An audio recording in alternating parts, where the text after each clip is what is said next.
প্রিয় নবম এবং দশম শ্রেণীর শিক্ষার্থীরা, তোমাদের সকলকে স্বাগত জানাচ্ছি গণিত ক্লাসে। প্রিয় শিক্ষার্থী, আমি অমিত সরকার, প্রভাষক উচ্চতর গণিত, Khulna collectorate public school and college. প্রিয় শিক্ষার্থী, আজকের ক্লাসে আমি তোমাদের বৃত্ত অনুশীলনী 8.3 থেকে আমি তোমাদের এখান থেকে দুইটি অনুসিদ্ধান্ত আছে, দেখবে এই অনুসিদ্ধান্ত দুটি আমি তোমাদের আজকে প্রমাণ করে দেখাবো। প্রিয় শিক্ষার্থী, শুরু করছি আজকের ক্লাস। লক্ষ্য করো, আমরা এখানে প্রথম যেটি আছে অনুসিদ্ধান্ত 6 বলছে বৃত্তে অন্তর্লিখিত চতুর্ভুজে। এর আগের ভিডিওটিতে আমি আসলে তোমাদের বোঝানোর চেষ্টা করেছিলাম যে একটি অন্তর্লিখিত চতুর্ভুজ কাকে বলে। একটি অন্তর্লিখিত চতুর্ভুজের এক বাহুকে বর্ধিত করলে যে বহিস্থ কোণ উৎপন্ন হয় তা বিপরীত অন্তস্থ কোণের সমান।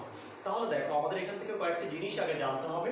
আমি প্রথমে বলছি যে বৃত্তে অন্তর্লিখিত চতুর্ভুজ কি, এটি আমি গত ক্লাসে বলেছি, আবারও বলছি। বৃত্ত অন্তর্লিখিত চতুর্ভুজ হচ্ছে এমন একটি চতুর্ভুজ যে চতুর্ভুজের চারটা শীর্ষবিন্দু, লক্ষ্য করো, চারটা শীর্ষবিন্দু এই বৃত্তের পরিধির উপরে অবস্থিত হবে। তাহলে আমি সেরকম একটি চতুর্ভুজ আঁকার চেষ্টা করেছি। প্রথমে একটা বৃত্ত এঁকে নেবে, তারপরে যে কোনো একটা চতুর্ভুজ, তোমার ইচ্ছা মতো যে কোনো একটা চতুর্ভুজ আঁকবে। দেখতে জন্য সেটা বর্গ, আয়ত এরকম না হলে যে কোনো একটা হলো, যা খুশি একটা আঁকলাম। ওকে, এখন দেখো, চতুর্ভুজের একটি বাহুকে বর্ধিত করলে যে বহিস্থ কোণ উৎপন্ন হয়। তাহলে দেখো, এর একটি বাহুকে আমি এই BC কে আমি বর্ধিত করেছি E পর্যন্ত। তাহলে লক্ষ্য করো, এখানে যে কোণটি উৎপন্ন হয়েছে এটি কিন্তু আমার সেই বহিস্থ কোণ। তাহলে দেখো, আবারও বলছি, এটি ছিল একটা বৃত্তে অন্তর্লিখিত চতুর্ভুজ, এর BC বাহুকে আমি বর্ধিত করেছি E পর্যন্ত। তাহলে দেখো, এখানে একটি বহিস্থ কোণ উৎপন্ন হয়েছে। যদি বলি সেই বহিস্থ কোণের নামটি কি, তাহলে অবশ্যই আমরা বলবো DCE কোণ। এই DCE কোণটি হচ্ছে এই চতুর্ভুজের বহিস্থ কোণ। তাহলে দেখো, বহিস্থ কোণ উৎপন্ন হয় এবং তা বিপরীত অন্তস্থ কোণের সমান। তাহলে এই কোণটির বিপরীত অন্তস্থ কোণ কোনটি, আসলে সেটি তোমাকে চিনতে হবে। তাহলে দেখো, এই বিপরীত অন্তস্থ কোণ চেনার জন্য সবসময় দেখবে এই কোণের বিপরীত পাশে কে আছে, এইটা আছে। ঠিক এর বিপরীতে যেটা আছে, অর্থাৎ এই কোণটি হচ্ছে এই কোণের বিপরীত অন্তস্থ কোণ। লক্ষ্য করো, প্রথমে দেখবে এই কোণেরটার সাথে সম্পূরক কোণ কোনটা, এই কোণটার সাথে সম্পূরক কোণ এইটা। তাহলে এই কোণটার সাথে এই কোণটা যখনই সম্পূরক, তার বিপরীতে যেটা বসে থাকবে, অর্থাৎ তার সেই কোণের বিপরীত দিকে যেটা বসে থাকবে, অর্থাৎ এই কোণটিকে আমরা বলবো এই কোণের বিপরীত অন্তস্থ কোণ। এটি সমান, অর্থাৎ তোমাকে প্রমাণ করতে হবে যে এই কোণটি আর এই কোণটি সমান। প্রিয় শিক্ষার্থী, যদি কেউ তোমরা এই সাধারণ নির্বাচনটি বুঝে থাকো, তাহলে কিন্তু বিশেষ নির্বাচন অংশটিও তোমরা নিজেরা লিখতে পারবে। দেখো, এখানে শুরুতে যেভাবে লিখতে হয় যে বৃত্ত অন্তর্লিখিত চতুর্ভুজের কথা বলতে হবে, তাই শুরুতে লিখেছি যে মনে করি ABCD চতুর্ভুজটি বৃত্তে অন্তর্লিখিত। ওকে, এর একটি বাহুকে বর্ধিত করলে, তাহলে আমি এখানে লিখবো যে BC বাহুকে E পর্যন্ত বর্ধিত করলে বহিস্থ, আমরা এখানে লিখেছি যে DCE, লক্ষ্য করো, বহিস্থ DCE কোণ উৎপন্ন হয়েছে। বহিস্থ কোণ DCE এর বিপরীত অন্তস্থ কোণ, লক্ষ্য করো, এর বিপরীত অন্তস্থ কোণ কোনটি, এর বিপরীত অন্তস্থ কোণ এই কোণের নাম হচ্ছে, আমরা বলবো BAD কোণ। তাহলে আমাকে যেটা প্রমাণ করতে হবে যে সেটি হচ্ছে এই দুটো কোণ সমান। কোনটি বলো, DCE কোণ, আরেকটা হচ্ছে BAD কোণ। এই দুটো কোণ সমান, এটি কিন্তু আজকে আমরা প্রমাণ করব। এখন আমরা সরাসরি চলে যাচ্ছি প্রমাণে। দেখো, এই অংশটি খুবই সহজ। প্রমাণ শুরুতে আমরা বলতে পারি ABCD চতুর্ভুজটি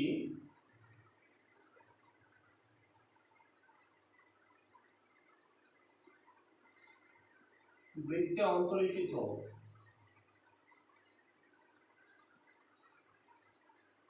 তাহলে দেখো, ABCD চতুর্ভুজটি বৃত্তে অন্তর্লিখিত। এর আগের ক্লাসটি যারা তোমরা দেখেছো, আমি সেখানে পড়িয়েছি যে বৃত্তে অন্তর্লিখিত চতুর্ভুজের দুইটি বিপরীত কোণের সমষ্টি 2 সমকোণ। এটি কিন্তু আমি তোমাদের আগের ভিডিওটিতে আমি প্রমাণ করে দেখিয়েছি। তাহলে যখনই এটি বৃত্তে অন্তর্লিখিত চতুর্ভুজ, তাহলে সেক্ষেত্রে আমরা এখান থেকে লিখতে পারবো যে অতএব কোণ, লক্ষ্য করো, BAD কোণ প্লাস, তোমরা চাইলে অবশ্যই এখানে ধাপ 1 লিখতে পারো। আমরা যদি ব্যবহার করি প্রমাণ ধাপ 1, এভাবে লিখতে পারো, ধাপ না দিয়ে লিখলেও কোনো অসুবিধা নেই। তাহলে আমরা বলছি যে BAD কোণ, আর নিশ্চয়ই এখান থেকে আমরা বলবো BCD কোণ ইকুয়াল টু সমকোণ। আমাকে এখানে অবশ্যই সাইড নোট দিতে হবে, তোমরা এই সাইড নোটগুলো দাও না, যার কারণে কিন্তু তোমাদের নাম্বার কাটা যায়। আমরা যেটা বলবো যে বৃত্তে অন্তর্লিখিত চতুর্ভুজে বৃত্তে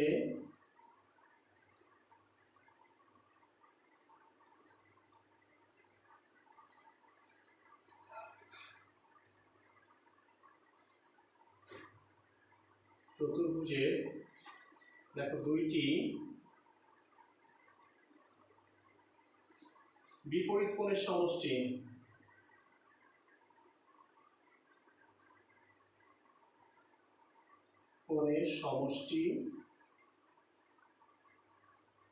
দুই সমকোণ।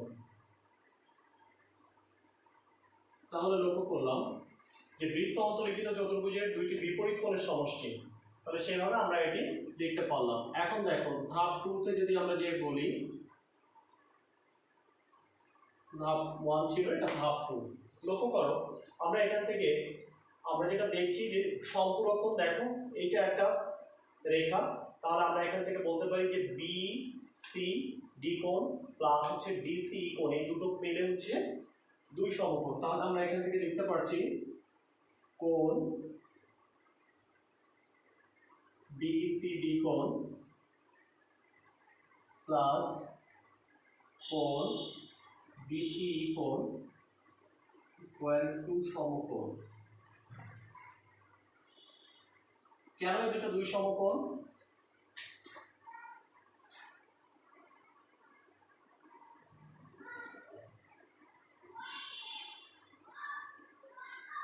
দেখো এরা পরস্পর সম্পূরক কোণ। সম্পূরক কোণ মানে হচ্ছে কি, দেখো দুইটা কোণের সমষ্টি মিলে এখানে দেখো দুই সমকোণ।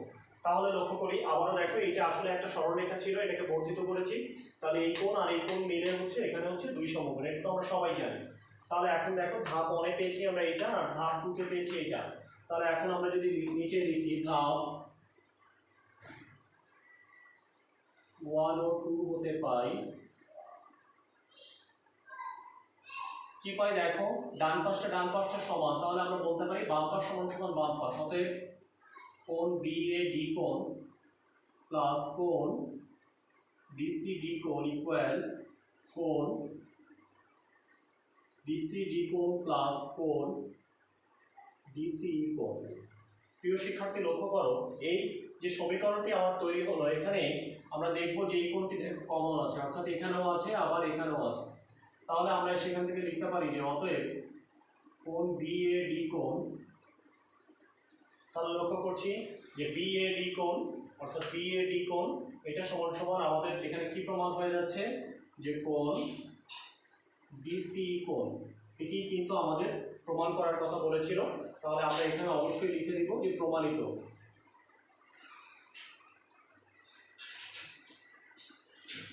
আমি ক্লাসের শুরুতেই বলেছিলাম এটি খুবই সহজ একটা উপপাদ্য, আশা করি তোমরা খুব সহজে এই উপপাদ্যটি বুঝতে পেরেছো। আমরা এখন চলে যাব অনুসিদ্ধান্ত 7।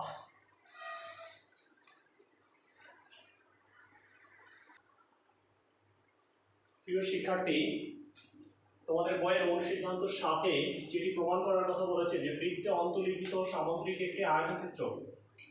তাহলে আসলে সামুদ্রিক কাকে বলে আমি সেটি একটু শেখানোর চেষ্টা করি শুরুতে। দেখো সামুদ্রিক বলতে আমরা বুঝি যে চতুর্ভুজের দেখো বিপরীত বাহুগুলো পরস্পর সমান্তরাল, তাহলে কিন্তু আমরা আবার বলছি যে চতুর্ভুজের বিপরীত বাহুগুলো পরস্পর সমান্তরাল হলেই কিন্তু সেটিকে আমরা সামুদ্রিক বলবো। তাহলে লক্ষ্য করো আমরা যদি একটা এই ধরনের ছবি নিই, লক্ষ্য করো এটি আমি একটু আয়ত আঁকার চেষ্টা করেছি, এটাও একটা সামুদ্রিক। তাহলে একটা আয়তও কিন্তু সামুদ্রিক, যেটা তোমরা নিচের ক্লাসগুলোতে পড়ে আসছো। কারণ এটি যদি সামুদ্রিকের সংজ্ঞা চিন্তা করো, লক্ষ্য করো এই দুটো বাহু সমান্তরাল, এই দুটো বাহু সমান্তরাল, তাহলে এটাও কিন্তু একটা সামুদ্রিক, আবার এটাও একটা সামুদ্রিক। কিন্তু সব সামুদ্রিক আবার আয়ত না, এটা কিন্তু বুঝতে হবে যে সব সামুদ্রিক আবার আয়ত না। তাহলে দেখি এই ক্ষেত্রে আমাকে বলেছে বৃত্তে অন্তর্লিখিত সামুদ্রিক, অর্থাৎ বৃত্তে অন্তর্লিখিত যদি কোনো সামুদ্রিক হয় সেটি সামুদ্রিক, সেই সামুদ্রিকটি অবশ্যই আয়তক্ষেত্র হবে, তোমাকে এই জিনিসটি প্রমাণ করতে হবে।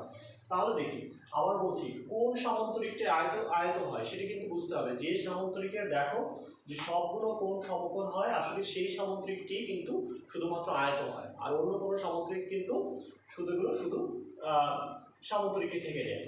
ওকে, তাহলে দেখো এই ছবি উভয়ই কিন্তু সামুদ্রিকের ছবি বলতে পারি, কিন্তু আয়তক্ষেত্র বললে শুধু এইটাকে বলতে হবে। তাই আবারও বলছি, সামুদ্রিক বলতে আমরা বুঝি যে চতুর্ভুজের বিপরীত বাহুগুলো পরস্পর সমান্তরাল। অর্থাৎ সমান্তরাল যখন হয়ে যায় তখন লক্ষ্য করো যে সামুদ্রিকের কতগুলো বৈশিষ্ট্য আছে, যে এই যে বিপরীত কোণগুলো সমান। মজার বিষয় খুব, দেখো এই কোণ আর এই কোণ সমান, আবার এই কোণটি এই কোণের সমান হয়ে যায়। অর্থাৎ আমরা দেখি যে সামুদ্রিকের ক্ষেত্রে যে যেমন বিপরীত বাহুগুলো পরস্পর সমান্তরাল, ঠিক আছে, আবার বিপরীত কোণগুলো কিন্তু পরস্পর সমান। অর্থাৎ এই কোণের সমান, আবার এই কোণের সমান। তাহলে এই জিনিসগুলো যদি তুমি জানো তাহলে কিন্তু এই উপপাদ্যটি খুবই সহজ, তোমরা খুবই সহজভাবে এটি প্রমাণ করে ফেলতে পারবে। আমরা এখন লক্ষ্য করি এর সমাধানটি আমরা কিভাবে করব।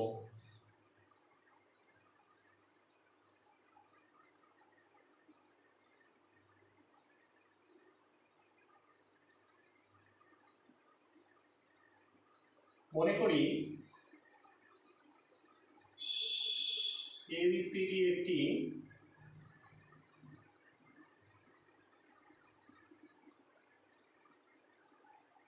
বৃত্তে অন্তর্লিখিত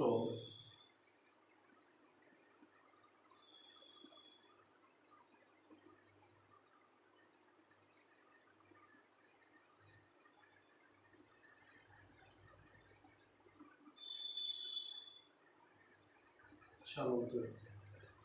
প্রমাণ করতে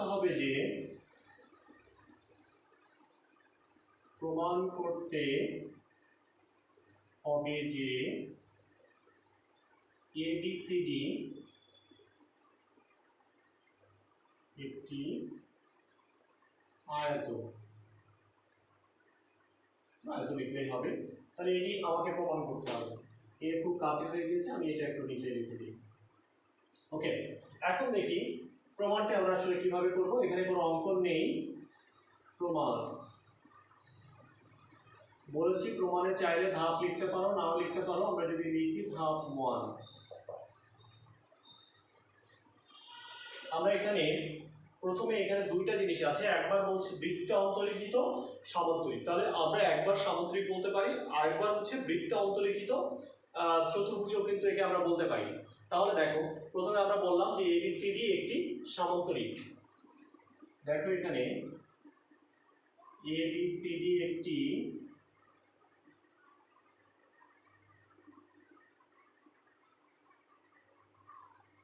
সামন্তরিক।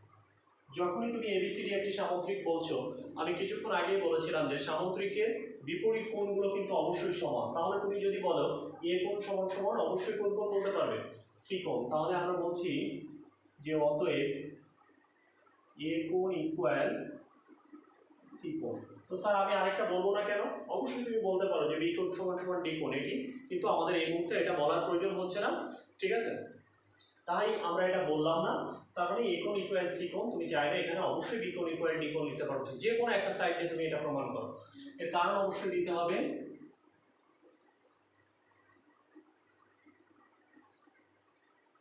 সামন্তরিকের বিপরীত কোণগুলো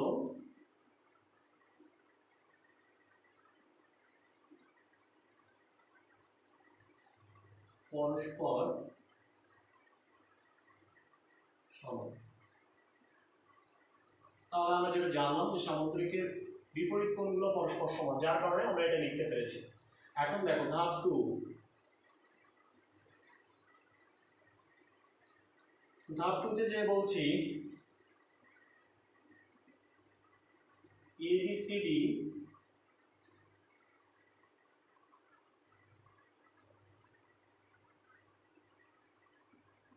বৃত্তে অন্তর্লিখিত সামন্তরিক।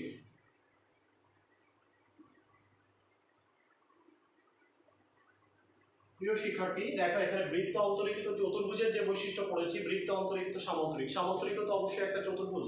তাহলে দেখো ABCD বৃত্তে অন্তর্লিখিত চতুর্ভুজ। বৃত্তে অন্তর্লিখিত চতুর্ভুজের ক্ষেত্রে আমরা কিন্তু বেশ কয়েকটি উপপাদ্য পড়েছি। তার মধ্যে একটি উপপাদ্য ছিল যে বৃত্ত অন্তর্লিখিত চতুর্ভুজের যে কোনো দুইটি বিপরীত কোণের সমষ্টি সেটি কিন্তু দুই সমকোণ। তাহলে আমরা এখান থেকে লিখতে পারি যে অতএব, লক্ষ্য করো, আমরা এখানে শুধু A কোণ বলেছি, শুধু C কোণ বলেছি। তাহলে আমরা সেক্ষেত্রে বলতে পারি যে এক্ষেত্রে আমরা বলতে পারি যে A কোণ প্লাস কোণ সিকোণ ইকুয়াল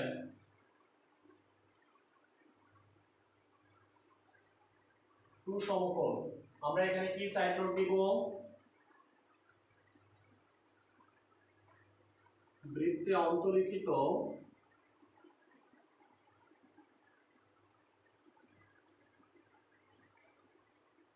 চতুর্ভুজের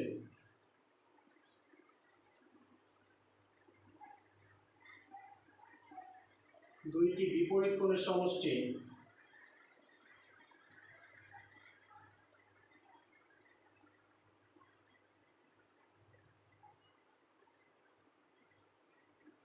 দুই সমকোণ। এখন লক্ষ্য করো, আমরা ধাপ 1 যেটা লিখে আসছি যে এ কোণ ইকুয়াল সি কোণ, আমরা দেখো লক্ষ্য করো যে কোনো একটা বসাতে পারো। এখানে রাখলাম এ কোণ, এই সি কোণের জায়গায় আমরা বসাই দিলাম এ কোণটা ইকুয়াল টু সমকোণ। এটা কেন পেলাম? ধাপ 1 হতে লক্ষ্য করো, আমরা এখান থেকে বলছি যে 2 ইন্টু এ কোণ ইকুয়াল টু সমকোণ। তাহলে আমরা এখান থেকে বলছি 2 দিয়ে যদি ভাগ করে দাও উভয় পক্ষকে, যে এ কোণ ইকুয়াল 1 সমকোণ। প্রিয় শিক্ষার্থী লক্ষ্য করো, ধাপ 1 এ আমরা প্রমাণ করে আসছিলাম এ কোণ ইকুয়াল সি কোণ। তাহলে এখানে প্রমাণ করলাম এ কোণ ইকুয়াল 1 সমকোণ। তাহলে আমরা এখান থেকে বলতে পারছি যে অতএব এ কোণ ইকুয়াল সি কোণ ইকুয়াল 1 সমকোণ। লক্ষ্য করো, আবারও বলছি যে এখানে প্রমাণ করেছি এ কোণ ইকুয়াল 1 সমকোণ, আর এখানে প্রমাণ করেছি এ কোণ ইকুয়াল সি কোণ। তাহলে দেখো এ কোণ যখনই 1 সমকোণ হলো তাহলে এ কোণ ইকুয়াল সি কোণ ইকুয়াল 1 সমকোণ। এটা আমরা প্রমাণ হয়ে গেল। তাহলে এ কোণ সি কোণ 1 সমকোণ। আমরা যদি ঠিক একইভাবে, আমি তোমাদের এখান থেকে বলছিলাম যে আমরা চাইলে বি কোণ ইকুয়াল কি বলতে পারতাম? ডি কোণ। সেখান থেকে আমরা যদি বলতাম আবার বি কোণ প্লাস ডি কোণ ইকুয়াল 2 সমকোণ, সেক্ষেত্রেও কিন্তু প্রমাণ হয়ে যেত যে বি কোণ ইকুয়াল ডি কোণ ইকুয়াল 1 সমকোণ। তাহলে আমরা এটা লিখে দিতে পারি যে অনুরূপভাবে প্রমাণ করা যায় যে, আমি উপরে লিখি নিচে না লিখে,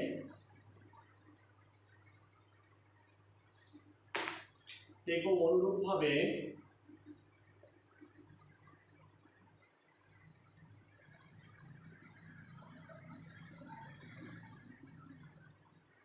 প্রমাণ করা যায় যে, কি প্রমাণ করা যায়? আমরা বলতে পারি যে বি কোণ ইকুয়াল ডি কোণ ইকুয়াল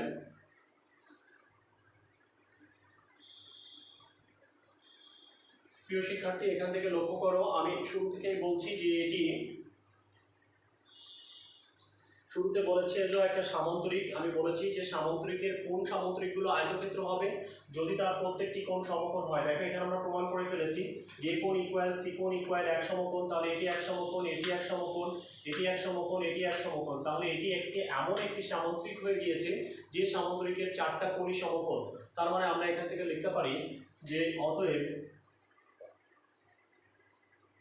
ABCD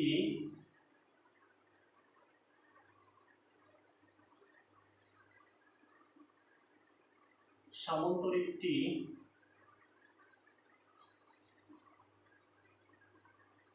একটি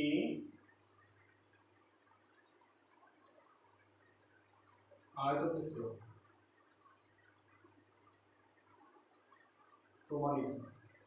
তাহলে এটি কেন এটি আয়তক্ষেত্র হয়ে গেল? কারণ এটি এমন একটা সামান্তরিক তৈরি হয়েছে যে সামান্তরিকের যে প্রত্যেকটি কোণ আসলে এখানে সমকোণ উৎপন্ন হয়েছে। প্রিয় শিক্ষার্থী, আশা করি যারা আমার এই ক্লাসটি দেখলে খুব সহজে এই দুটো উপপাদ্য তোমাদের শিখিয়ে দিলাম। আশা করি তোমরা উপকৃত হয়েছো ভিডিওটি দেখে। যারা ভিডিওটি দেখেছো সবাইকে অসংখ্য ধন্যবাদ জানাচ্ছি, এবং আগামী ক্লাসে আমি তোমাদের এই যে অনুশীলনী অর্থাৎ 8.3 অনুশীলনী, আমি অনুশীলনী থেকে 1 এবং 2 নম্বর পদ্ধতি সমাধান করে দেখাবো। সেই ক্লাস দেখার আমন্ত্রণ রইল সবাইকে। আজকে এ পর্যন্ত। তোমরা সবাই ভালো থাকো, সুস্থ থাকো, এই শুভকামনা জানিয়ে আজকের মতো এখানেই শেষ করছি।